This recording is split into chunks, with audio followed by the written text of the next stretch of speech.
Well, good morning. I'm out here on this side yard, and like I told you yesterday, I really need to get this strawberry replanted. So the biggest reason why I'm replanting this is because it's been in this bag for a year now. This is how long we've had this strawberry. It's never done anything. This is the first time it's flowered. It's probably not the best time to be transplanting it when it's flowering. But I've seen a lot of videos on how to separate some things, and either way, it dries out too fast in this bag. It's not a good long-term solution for it, and so I'm going to put some in this container, and then I've got some pieces over here that I'm going to put over into the kiddie pool salad garden. Because it's something that could stick around in there for a while. And like I said, I'm mostly going to be letting what's in there go to seed. So I'm not going to be doing a lot of shaking and moving with new plants over there until a lot of that gets worked out on its own. So today I'm just going to cut this bag off, because even though we could dump this out and reuse it, I'm not into this right now. I'm not going to be doing drip systems with these fabric bags, and it's just not practical in our garden right now.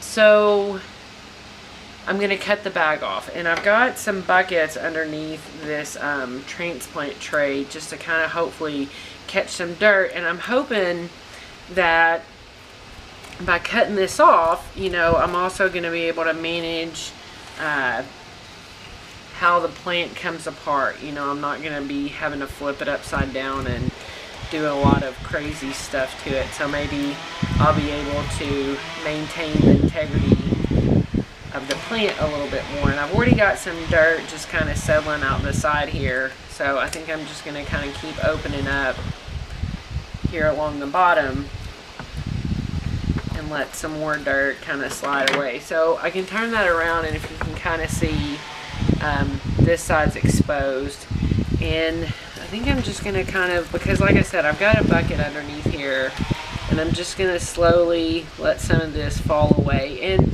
once I get in here, if it's really tangled up, then what I'm going to do is I'm also going to incorporate some water, because I learned from several people that you could really separate out a plant real well if you had water, like you put it down in a bucket of water and swish it around. So we're just going to keep kind of going in here and investigating what's going on with the root system, and then make some decisions about how we're going to go at getting this out of here.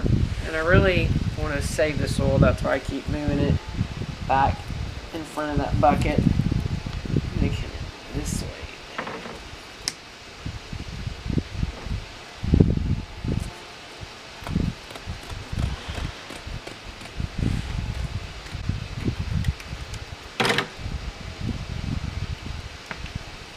So first thing I think I'm going to do is I'm going to kind of go for this one over here a little bit. It seems pretty established. Let me keep that opened up for you. See, like, look at all those roots. I'm trying to just come from the bottom a little bit.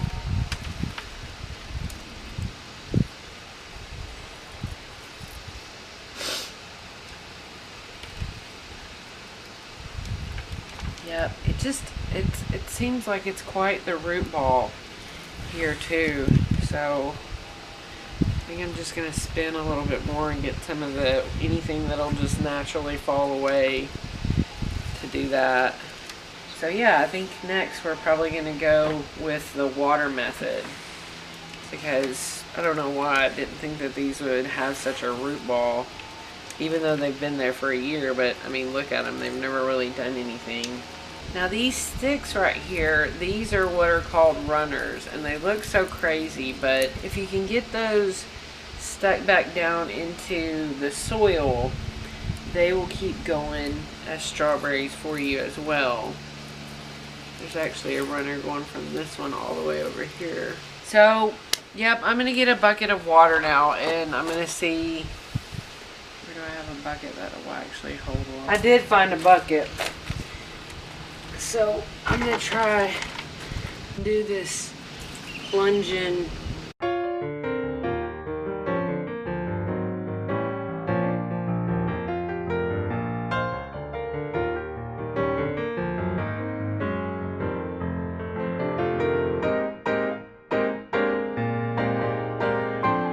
That actually helps a lot. See how much of the root is now exposed.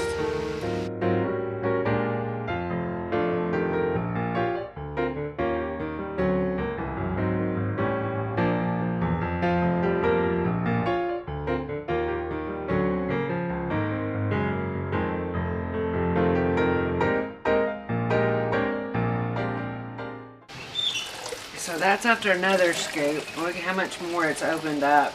I just want to keep kind of going in a slow process, you know, because I'm sure the flowers are not enjoying this dunking experience. But this seems to be really working, you know, and it's keeping me from having to be so rough on the roots. And when I'm dunking in this bucket over here, I'm finding that I'm having to support this one right here, because if you look at it, it's almost completely where I can get it off, but I still just want to give it a couple more good dunks and see how it looks from there.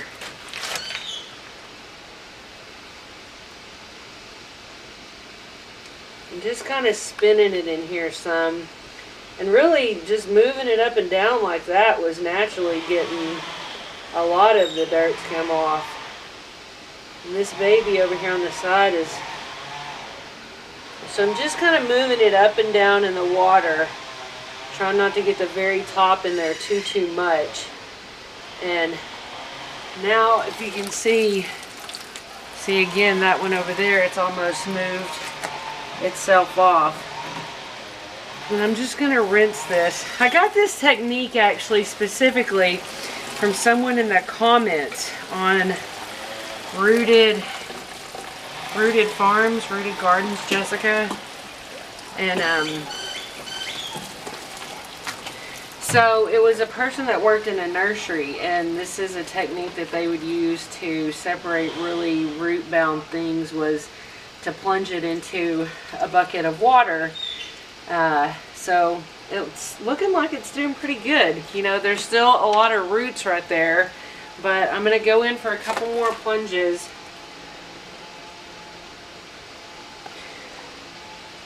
And just keep kind of working it up and down, letting the water work more and more of that dirt off there. And I'm probably sacrificing my flowers in this, but you know what? Again, the flowers aren't going to do a whole heck of a lot in what really appears to be a mostly root-bound pot.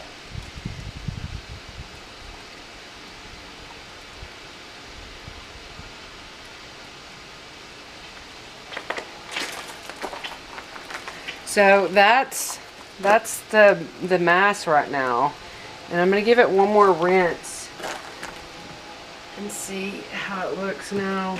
So the dunking seems to just be the real deal here. So I think I'm going to hold it like this, where the baby's like in these two fingers and this is in this two fingers. And I'm just going to keep kind of going up and down. And the dunking in the bucket method was really the best of all the things that I tried, and I was mumbling around about where I got that technique. You may have heard in the video. I don't know, it may end up on the cutting board, but I was on Roots Refuge Farms. I was looking at a seedling separation video, and someone in the comments, the tinkerer's wife, made this suggestion about dunking a bigger plant or set of plants that you want to separate, dunking into water. And it took some patience, but it really was the ticket to getting that big ball of strawberries separated.